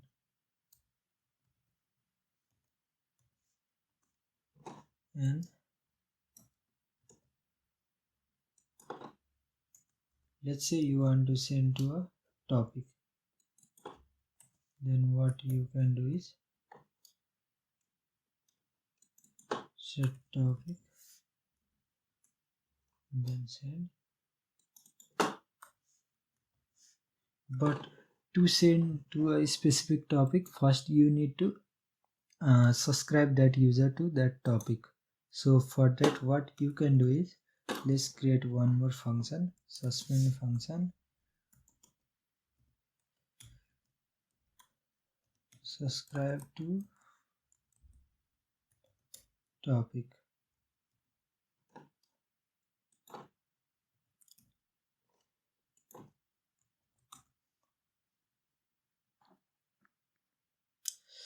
We'll run with context, with dispatchers in iTrade, and then we can do Firebase messaging, dot subscribe dot first get instance dot subscribe to topic, and then it takes list of string and a topic. So if there are multiple users, then how can you if you want to send notification to multiple users at once, then first thing what you need to do is, like in login and sign up flow, you have already get all of the token token of all the users. So now what you can do, you can just pass that token list, let's say tokens, it will be list of string and the topic, like, so what is the topic you want user to get subscribed to. So here you can pass tokens and topic.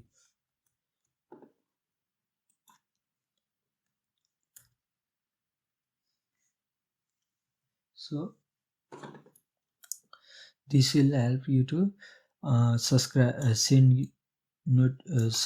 to a topic. Then whenever you send notification with this topic, then it will be a notification will be received by all the users that are subscribed. So this is how you can do that. Okay, and next is, so now what we need to do is,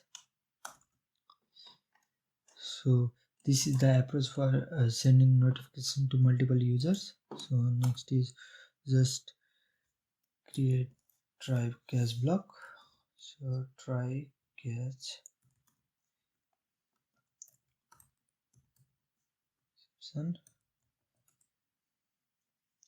In case of exception, we'll return status as failed.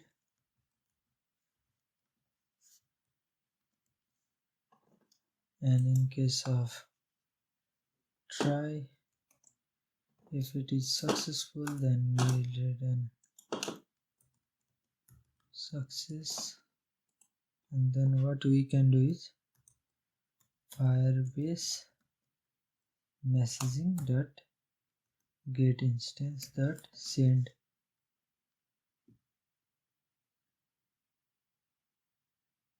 and then pass our data message dot build. So yeah,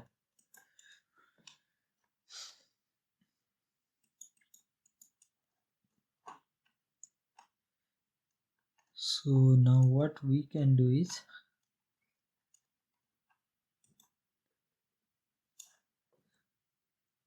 run this with context.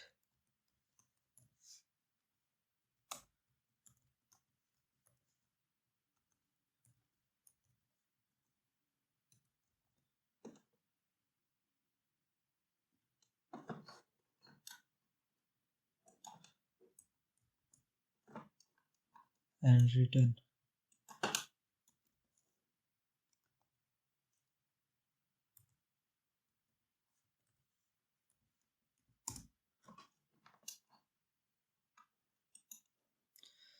So whenever it is success, we will get success, else we will get failed.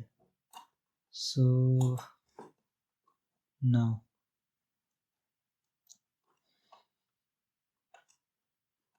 in our routing, what we can do is we can just say, well, status equals send message,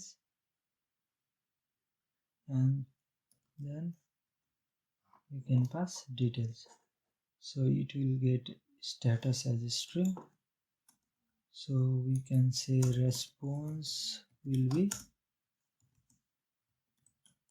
response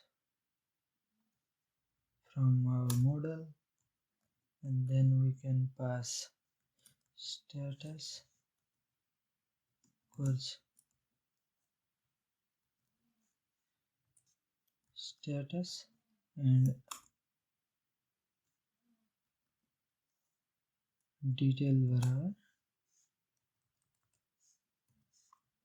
if status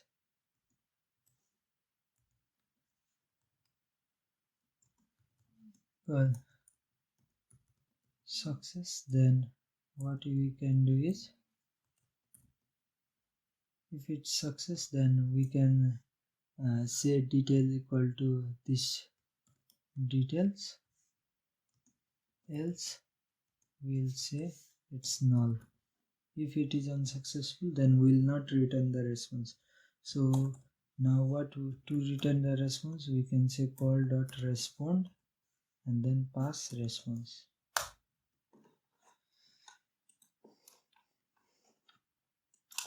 So yeah,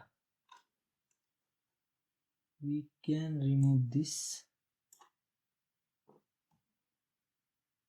We don't need over here.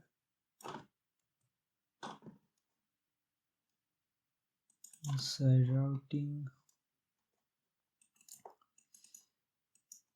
So in response as well, we need to annotate it serializable.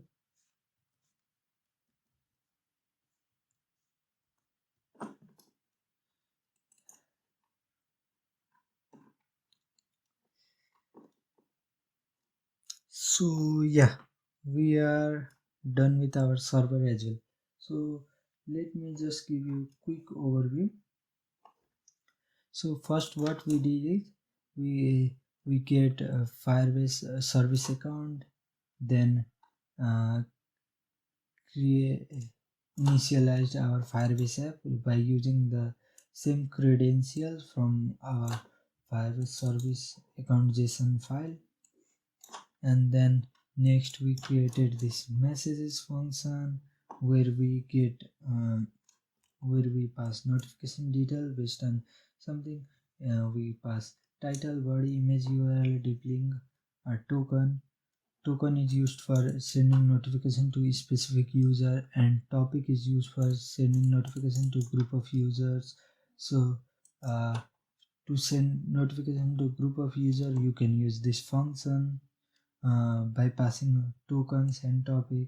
So how to get tokens? I already said you that you can get this tokens whenever you authenticate a user to your app. So when user authenticates, you can store that token to your server, and uh, afterwards you can, while sending notification, you can just pass this token and topic and subscribe to the topic, and after subscribing to topic you can call this route to send route with token null and topic equals to something, then you can send notification to a specific user.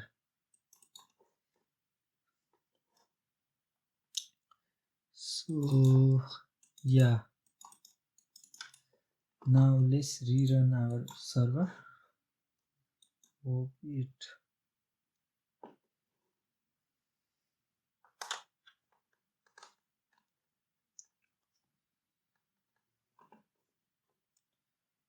So no SLFJ provider found. So to remove this error, we can just add one more dependencies.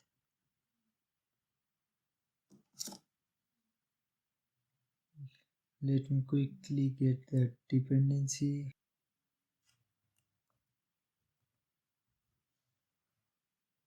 and just sync.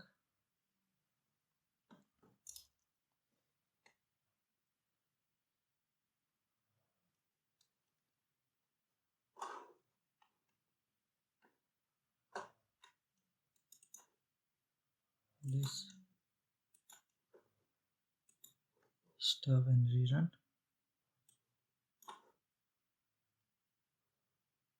So yeah, so you can see. So now it's time for testing our Android app. Copy, and then you can install Postman to test any routes.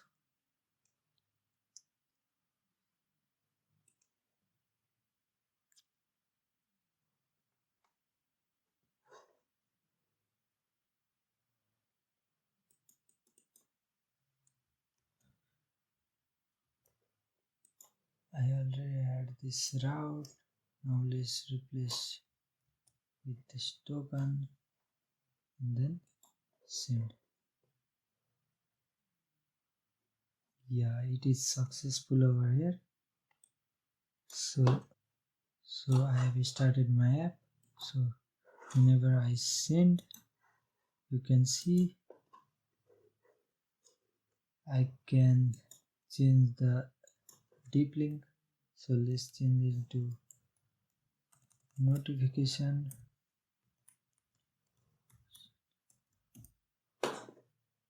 and when I send, you can see notification screen. Let's say uh, I will just turn off my Wi-Fi and then send notification. So you can see that notification is not received when there is no internet. So as soon as I turn on my Wi-Fi, you'll observe that we have get notification when network is connected again. So when I tap again, you can see we are back to notification screen. So this much for this project. It was pretty much long. So if you are still watching, thanks for watching and stay tuned. I'll be back with another most probably now my few video will be about Ktor server. Will be, let's see if everything works according to my plans, and I have some plans for creating some backend services using Ktor since we are familiar with Kotlin, so it becomes easier to implement backend services with Kotlin instead of learning a new language. So thanks for watching, and if you have any query, then comment down below. I'll be glad to reply them. Also, if you want to connect to me, you can connect to me via Instagram. I'll put a link to my Instagram on description. You can DM me for any queries. So thank you, and we'll back with another video.